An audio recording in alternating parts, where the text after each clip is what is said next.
Hey guys, I just thought I would do a video on tips on how to help people that are worrying or people that are not in a good place. It might be the top, I don't know, 5, maybe pushing 10 tips I do. I want to give a shout out to Jay Biswas for giving me this idea. And yeah. So the first tip I'll give you is, if you're one of those people that get tearful about it, let it all out. Just cry it out, you know, let it all go. It's good to let things go like that. Don't worry about what people think. If you're out in public and it just happens, don't worry about it, because it's good to show how you feel about your emotions and stuff, because I tend to do it quite often. Not that I should be sharing that with you, but I do. The second tip I would give you is, if you want to talk to someone but you're afraid to talk to someone, your loved ones, like your mum, your dad, your brother, your sister, your grandparents, and you know that there's someone, like a friend, that might understand, give them a call. You know, they'll always be happy to help you. I've noticed that I recently lost a good friend of mine, and I've noticed that people have been really supportive, friendship-wise and stuff. So I would definitely recommend talking to someone about it. If you don't have the courage to talk to anyone about it, and you don't want to use your voice to tell them, I would recommend maybe a thought box or a thinking box, which are basically the same thing. You write down how you're feeling and what's going on, and whoever you do that time with, it'd give them the time to maybe read it, because I think that would be helpful for them. Like with me, I started off with a thought box, but it didn't go very well. I'm more like a talkative person. So I would definitely, for the third tip, I would definitely say a thinking box maybe. The fourth tip I would give you is having someone that, having someone that you can go to. So it's basically like the second tip, talking to someone. But like for me, like when I struggle with things personally, I might do a bit of art therapy, drawing, colouring, or just something like that. I would recommend maybe trying to distract yourself from it. So colour, like I said, draw, or something like that. I would definitely recommend. The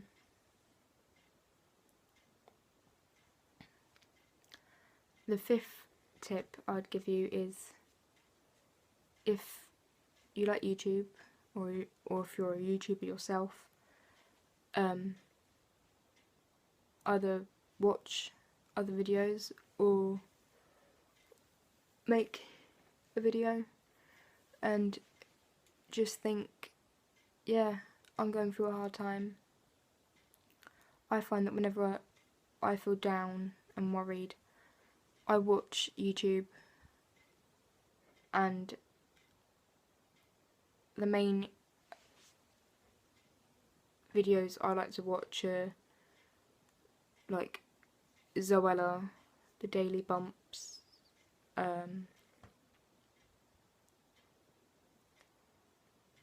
and all them sort of things, and just like daily vlogs, because I like to know what they do different and what they think is good. The sixth tip I'd give you is, if you're worried, and I know it's hard to do it, try and think positive and happy thoughts, and if you're like me that gets quite agitated at the thought of trying to think positive, I actually have a pug stress ball that my friend Sophie gave me, and whenever I get worried or I get stressed, I squeeze it and it helps. Because it's quite a, what's the word, a thing that if you squeeze, it sort of releases some of it for you.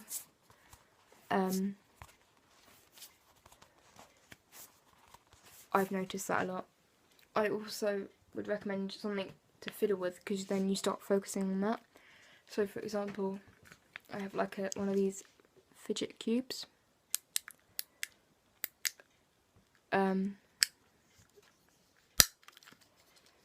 The thingy, and it's sort of,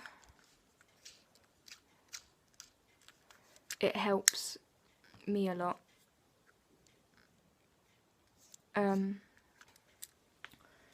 The seventh tip I would give you is maybe call mates, see if you can go out for go out to the park or something, and I don't know if you're a lad or if you're a girl or a lady that likes football, or you know, go and have like a kick around and kick some of those emotions out. And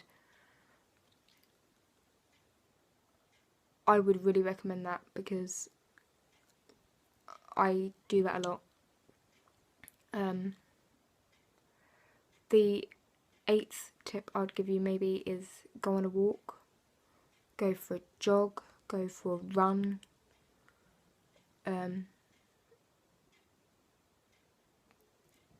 I, for the last few months, have been struggling with it.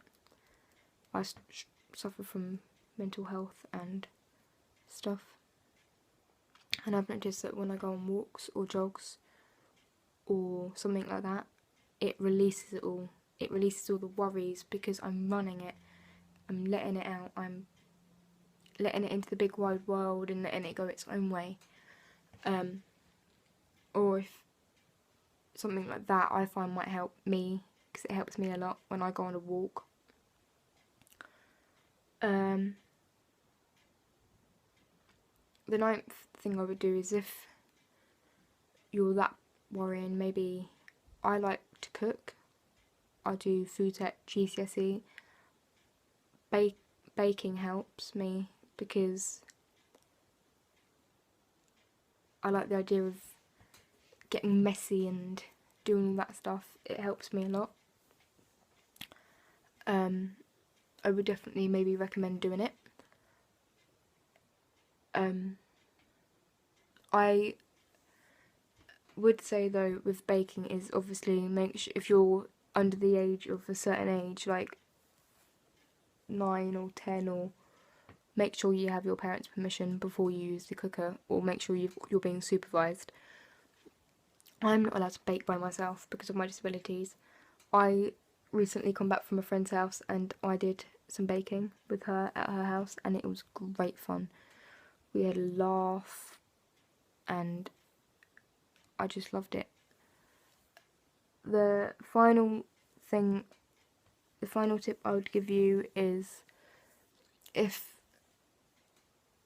you're like me and you like a messy room, which a lot of people probably don't. Now, I'm going to admit something, I'm not a very tidy person.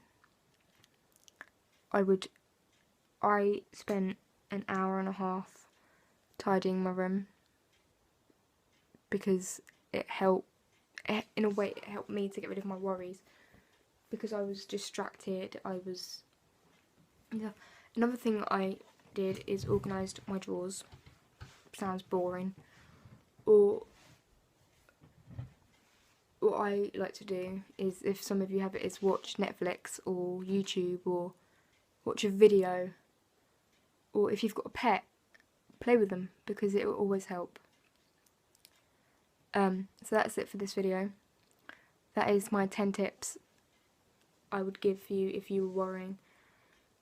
But I would also, all the things I mentioned in this video, I would do with that person. Like, talk to them, call them, video call them. Anything, just so they know that you're there. That's what I would do. Alright guys, thanks for watching.